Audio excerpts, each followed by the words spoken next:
एका तरुणाने चक्क 29 चमचे, 19 टूथब्रश आणि 2 टोकदार पेन गिळले। तुम्हाला पण ही बातमी ऐकून धक्का बसलाय ना? पण मी बोलतेय ते खरे। हे घडलंय उत्तर प्रदेशमध्ये। त्याचं झालं असं की 40 वर्षाच्या सचिनला ड्रग्सचा नाद लागला। तो ड्रग्सचा नाद त्याचा काही सुटेना, म्हणून त्याच्या कुटुंबाने त्याला ड्रग्स डिॲडिक्शन सेंटरमध्ये टाकलं।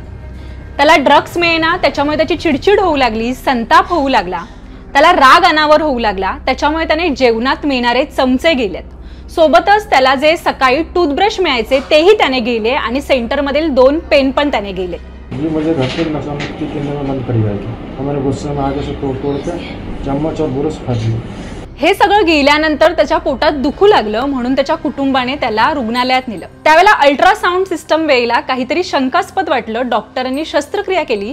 त्यावेळेला त्याच्या पोटातून 29 चमचे, 15 टूथब्रश आणि 2 टोकदार पेन काढण्यात आले।